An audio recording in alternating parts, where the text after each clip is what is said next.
Hello friends, welcome back to my channel make science easy. और आज हम पढ़ेंगे classification of micro organisms part 2।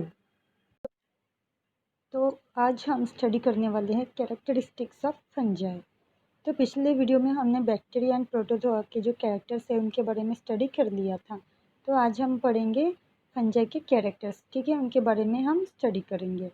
तो इनका जो साइज़ है वो अप्रोक्सीमेटली होता है 10 micrometer to 100 micrometer. Means they varies from 10 micrometer to 100 micrometer. Okay, then इसका पहला कैरेक्टर हम स्टडी कर लेते हैं। तो पहला कैरेक्टर है these are found on decaying organic matter and dead bodies of plants and animals. तो इसका मतलब क्या है कि ये जो फंजाई है वो कहाँ पाए जाते हैं? Decaying organic matter. Decaying organic matter यानी कौन सा? समझो भी ख़राब फ्रूट है या फिर हमारे घर का जो ख़राब खाना है या फिर बचा हुआ खाना है। देन मॉइस्ट चीज़ों में भी ये फंजाई बढ़ने यानी बढ़ते हैं, जल्दी बढ़ते हैं। ओके, तो जो मॉइस्ट चीज़ें जहाँ पे मॉइस्चर मिलता है इनको, यहाँ पे ये जल्दी से जल्दी ग्रो हो जाते हैं। And dead bodies of plant and animal. तो जैसे अभी एक आधा एनिमल की डेड बॉडी पड़ी है, उसके बॉडी के ऊपर भी ये फंजाई जल्दी से जल्दी तैयार हो जाते हैं। ओके, तो फंजाई को तो आपने देखा भी है, तो वो कौन से हैं वो हम अगले यानी जैसे जैसे वीडियो ख़त्म होगा आपको उसके बारे में पता चल जाएगा। Then second character is these are eukaryotic organism and some are eukaryotic and others are visible with naked eyes. Okay, तो ये जो सेकंड कैरेक्टर है उसके बारे में जानते हैं कि यहाँ पे जो ये जो ऑर्गेनिज्म है वो यूकैरियोटिक सेल से बना होता है। तो यूकैरियोटिक सेल यानी आपको हर बार ये यूकैरियोटिक वर्ड का मीनिंग आपको याद रखना है। ओके, तो यूकैरियोटिक यानी they have membrane bound organelles and membrane bound nucleus. Okay, so these fungi are eukaryotic organism and some are unicellular and they can be visible with naked eyes. तो इनमें से कुछ जो फंजाई है वो unicellular भी है और इनमें से जो कुछ फंजाई है उनको हम अपनी खुली आंखों से भी देख सकते हैं, यानी उसको देखने के लिए हमें माइक्रोस्कोप की ज़रूरत नहीं पड़ेगी। ओके, तो इनमें से कुछ जो फंजाई हैं वो यूनिसेलुलर होने के साथ साथ हम उनको अपनी आंखों से भी देख सकते हैं। Then third character saprotrophic absorb their food from decaying organic matter. तो ये जो थर्ड कैरेक्टर है सेप्रोट्रॉपिक, सेप्रोट्रॉपिक यानी इसको मराठी में मृतोपजीवी बोलते हैं। तो सेप्रोट्रॉपिक यानी जो यानी इसका मीनिंग भी वही हुआ कि जो डेड एनिमल से डेड डिकेइंग ऑर्गेनिक मैटर है उसके ऊपर ये ग्रो होते हैं। That's why it is called as a saprotrophic. Then absorb their food from decaying matter. तो जहाँ पे ये ग्रो होते हैं वहाँ से अपना जो फूड है वो एब्जॉर्ब कर लेते हैं। ओके, जैसे समझो बचा हुआ खाना है उनके ऊपर ये ग्रो हो गए, तो बचे हुए खाने से वो क्या करेंगे, न्यूट्रिएंट यानी जो भी फूड है उनको एब्जॉर्ब कर लेंगे। Okay, then fourth character they reproduce sexually and asexually by cell division और बाय बडिंग। तो इनका जो रिप्रोडक्शन का मेथड है वो कौन सा है? बडिंग का मेथड है। सो पहले तो ये जो फंजाई है वो असेक्सुअल रिप्रोडक्शन की मेथड से वो रिप्रोड्यूस होते हैं। तो असेक्सुअल यानी जहाँ पे एक ही सेल का इस्तेमाल होता है या फिर पेरेंट सेल का इस्तेमाल होता है। पेरेंट सेल से ही चाइल्ड यानी जो न्यू सेल है वो फॉर्म होती है, रिप्रोड्यूस होती है। तो इस मेथड को बोलते हैं असेक्सुअल रिप्रोडक्शन। ओके, एंड यहाँ पे कौन सी मेथड से इनका रिप्रोडक्शन हो रहा है? Bye budding. तो बडिंग यानी क्या? इनके एक सेल के ऊपर एक छोटा सा बड आता है, वो ग्रो होता है और जैसे जैसे वो ग्रो होता है वो अपने पेरेंट सेल से अलग हो जाता है। तो ये जो छोटा सा बड तैयार होता है इसकी वजह से इसका नाम पड़ा इस मेथड का budding. Okay, and that's why they reproduce by budding. And examples are baker's yeast, candida and mushroom. तो जो फंजाई इसके जो एग्जांपल्स है वो है बेकर्स यीस्ट यानी ईस्ट पाउडर यानी ईस्ट सेल यानी ईस्ट सेल, इसका नाम आपने सुना होगा। तो ये जो ईस्ट सेल है वो फंजाई का एग्जांपल है। देन कैंडिडा, मशरूम, मशरूम की अभी नेक्स्ट डायग्राम है वो आप देख लो, फिर आप जान जाओगे कि ये फंजाई है बा, क्योंकि अगर आपने कभी ये नाम नहीं सुना होगा तो आपने तो पहले इसे देख चुके हैं, लेकिन यही फंजाई है ये आपको पता नहीं होगा शायद। तो आप जो नेक्स्ट डायग्राम है वो देख लीजिए। देन यहाँ पे एक डायग्राम है वो भी देख लीजिए आप। तो this is the Saccharomyces, this is the yeast. तो ये जो सेकेरोमाइसिस है this is the species of fungi और इसका नाम है सेकेरोमाइसिस। तो आप यहाँ पे डायग्राम में भी देख सकते हैं कि यहाँ पे एक ये जो पेरेंट सेल है इसके ऊपर ये छोटा सा बड तैयार होता हुआ आपको दिख रहा है। और यही बड जब बड़ा होता है, वो ग्रो होता है, तो पेरेंट सेल से सेपरेट होकर अपनी सेपरेट लाइफ वो यानी अपना जीवन काटता है। तो इस प्रकार से एक सेल से न्यू सेल यानी दूसरी सेल फंजाई की तैयार होती है। तो ये जो ईस्ट सेल है इसका नाम है Saccharomyces. Okay, so this is the example of fungi. Then see the next diagram of mushroom. Okay students, तो आपको यहाँ पे फंजाई के कैरेक्टर समझ में आ गए अच्छे से। सो this is the diagram of mushroom, इसको आपने कई बार देखा होगा। And next is a penicillin which is the example of fungi. Now let us study about characters of algae. So size of the algae varies from 10 micrometer to 100 micrometer. Means fungi और algae का जो size है वो दोनों का same है। Okay, तो इसका जो पहला कैरेक्टर है वो स्टडी कर लेते हैं। सो दे आर एक्वेटिक। तो अलगी ये कैसे होते हैं? एक्वेटिक। एक्वेटिक यानी they found in a water. Okay, ये इसका मीनिंग है कि they always found in a water. वो हमेशा पानी में या फिर जहाँ पे उनको मॉइस्चर मिलता है, पानी मिलता है, वहाँ पे वो ग्रो होते हैं। Then second character eukaryotic unicellular autotrophic organism. तो इनकी जो सेल है वो भी होती है यूकैरियोटिक सेल। देन यूनिसेलुलर एक सेल से बनी होती है। और कुछ कुछ अलगी वो मल्टी सेलुलर भी होते हैं, और उसके हम एग्जाम्पल भी देखेंगे बाद में।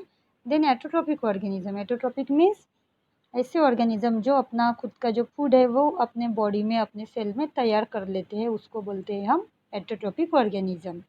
Then third character photosynthesis is carried out with the help of chloroplast present in the cell.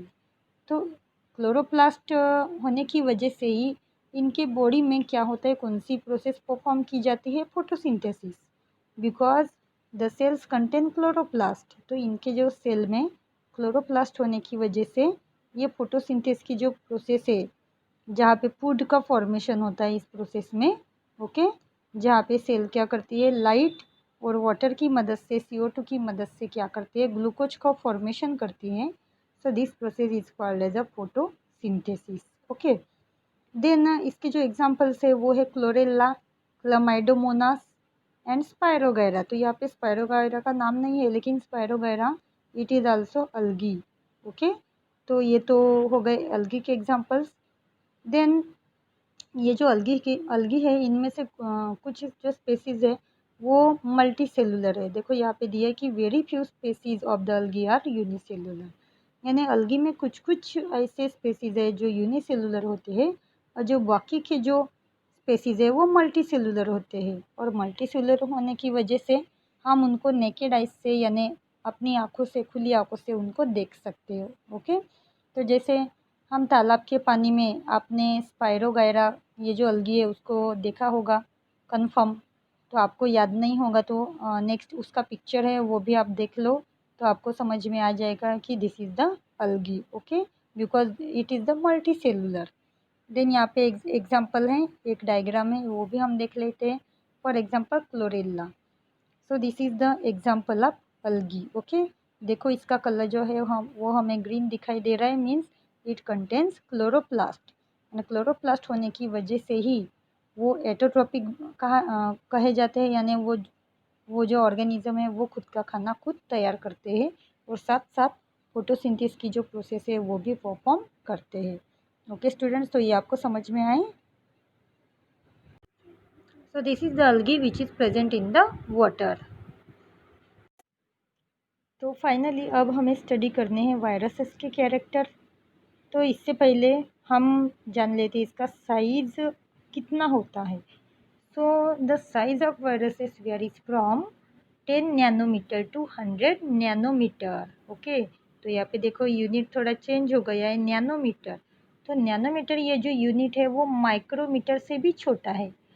तो इसका मतलब क्या है, The viruses are very smaller than the bacteria, than fungi and algae also, because it is very small, okay, than other organisms. तो ये जो viruses है वो other organisms से बहुत छोटे होते हैं, और बहुत छोटे होने की वजह से हम इसको सिर्फ इलेक्ट्रॉन माइक्रोस्कोप की मदद से ही ऑब्जर्व कर सकते हैं। तो फिलहाल तो अभी आपने सुना होगा कि एक वायरस का नाम तो बहुत फेमस हो रहा है, कोरोना वायरस। तो इसलिए ये भी एक वायरस का प्रकार है, तो इसलिए हमें पता होना चाहिए कि वायरस इसके कैरेक्टर क्या है, वो कैसे ग्रो होता है, कैसे ह्यूमन बॉडी में अफेक्ट होता है और कौन से डिसीजेस को क्रिएट करता है। So we should know that the characters of viruses. तो जनरली तो ये जो वायरसेस है it is not considered as a living organism. तो ये जो वायरस है इसको हम लिविंग ऑर्गेनिज्म ऐसा नहीं बोल सकते, okay, because it is not living. तो क्यों? तो इस ऑर्गेनिज्म को हम बोल सकते हैं कि the organism at the edge of living and non living.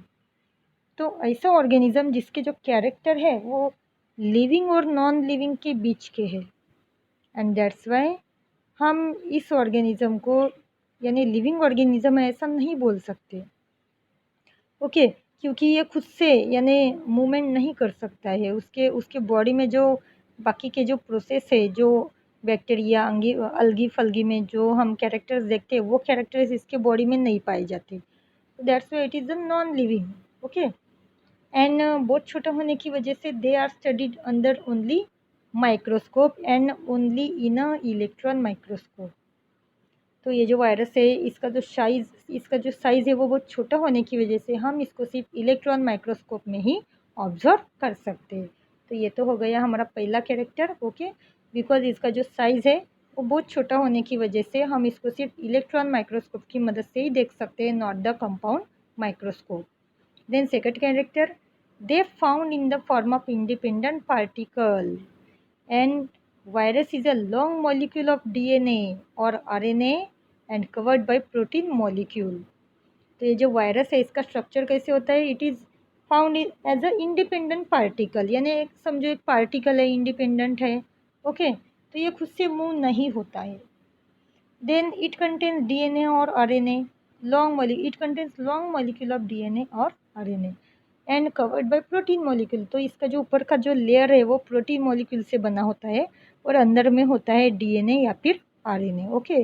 नहीं, इसका जो ऊपर वाला जो कवर है वो प्रोटीन से बना होता है। Then third character is virus survive only in a living plant और एनिमल। तो जो वायरस है वो कहाँ पे सर्वाइव हो सकता है, सिर्फ लिविंग प्लांट और एनिमल सेल में ही वो सर्वाइव हो सकता है। इसलिए तो इस वायरस से हमें ह्यूमन बीइंग में, प्लांट में, एनिमल में बहुत सारे डिसीजेस वो क्रिएट कर सकता है, okay. Then it produce their own protein with the help of host cell and their numerous replica. तो ये क्या करता है, जैसे जैसे ये लिविंग प्लांट या फिर एनिमल को अफेक्ट करता है, तो जैसे ये सेल में एंट्री करता है वो अपने होस्ट सेल की मदद से प्रोटीन का फॉर्मेशन करता है, ओके। और जैसे जैसे इसके यानी वो वहाँ पे रेप्लिकेशन करता है, DNA का रेप्लिकेशन होता है वहाँ पे, और जैसे उसके नंबर्स बढ़ जाते हैं वो होस्ट सेल को ख़त्म कर देता है, यानी ये खुद के जो नंबर्स है वो बढ़ा देता है with the help of DNA replication, यानी DNA के कॉपीज़ तैयार करता है वो वहाँ पे। जैसे जैसे वहाँ पे DNA के कॉपीज़ तैयार हो जाते हैं वैसे वैसे वो होस्ट सेल यानी जो पुरानी सेल है वो डिस्ट्रॉय हो जाती है। तो इस प्रकार से उसके जो नंबर्स है वो बढ़ते जाते हैं, ओके। तो जैसे जैसे इसके नंबर्स बढ़ते जाते हैं वो क्या करता है, जो लिविंग ऑर्गेनिज्म का जो सेल है यानी प्लांट का सेल है, एनिमल का सेल है, उसको इन्फेक्ट कर देता है, उसको रप्चर कर देता है। तो इस प्रकार से फिर हमारा सेल का जो फंक्शनिंग है वो कहीं तो भी डिस्ट्रॉय हो जाता है। और जैसे जैसे सेल का फंक्शनिंग डिस्ट्रॉय हो जाता है वैसे वैसे ह्यूमन बॉडी के, प्लांट के या फिर एनिमल के जो ऑर्गन्स है वो भी उसका भी फंक्शन जो है वो धीरे धीरे यानी डिस्ट्रॉय हो जाता है, and that's why it causes many diseases to plant and animal. तो ये वायरस जो है वो जैसे जैसे सेल को डिस्ट्रॉय करता है इसकी वजह से हमें प्लांट में, एनिमल में और ह्यूमन बीइंग में भी बहुत सारे डिसीजेस भी पाए जाते हैं। For example AIDS causing by HIV virus. देन ऐसे बहुत सारे वायरस ऐसे जिसमें ह्यूमन बॉडी में बहुत सारे डिसीज़ पाए जाते हैं। तो यहाँ पे डायग्राम है वायरस की, वो हम ऑब्जर्व कर लेते हैं। सो this is the tomato wilt virus. देखो यहाँ पे आप, ये जो ग्रे कलर की डायग्राम आपको दिख रही है, दिस इज़ द डॉटेड, ये जो वायरस के पार्टिकल हमें दिख रहे हैं, तो ये जो डॉटेड पार्टिकल है ये है वायरस। ओके, तो ये जो वायरस है वो है टोमेटो विल्ट, यानी टोमेटो के प्लांट में ये अफेक्ट कर देता है। और जैसे टोमेटो के प्लांट को अफेक्ट करता है, टोमेटो के जो प्लांट है उसका जो ग्रोथ है और प्रोडक्शन है वो कम होता जाता है, यानी प्लांट भी कभी ना कभी डेड हो जाता है। So this is the tomato wilt virus. Okay, ऐसे ही ह्यूमन बॉडी में बहुत सारे वायरसेस पाए जाते हैं। तो अगेन एक डायग्राम है वायरस की, वो भी ऑब्जर्व कर लो, तो फिर आपको समझ में आ जाएगा कि ये जो वायरस है उसका स्ट्रक्चर कैसे होता है। तो यहाँ पे हमारा ये जो लेसन है वो पूरा कंप्लीट हो गया स्टूडेंट्स। तो आई होप आपको ये जो क्लासिफिकेशन है माइक्रो ऑर्गेनिज्म का वो आपको अच्छे से समझ में आ गया है। तो अगर कुछ पार्ट इसमें से अगर आपको नहीं समझता तो प्लीज़ मुझे आप कमेंट करें। और इस वीडियो को अगर आपको पसंद किया है, आपने पसंद किया है, तो यानी कंफर्म से अपने दोस्तों के साथ ज़रूर शेयर करें और मेरे चैनल को सब्सक्राइब करें ताकि आपको नए नए वीडियोस की जानकारी मिलती रहे और उसका जो अपडेट है वो भी आपको मिलता रहे। तो मिलते हैं हम अगले टॉपिक में या फिर अगले वीडियो में स्टूडेंट्स, और एक नए लेसन के साथ में। ओके स्टूडेंट्स, तब तक के लिए good bye. Now observe this diagram. These are the various types of viruses.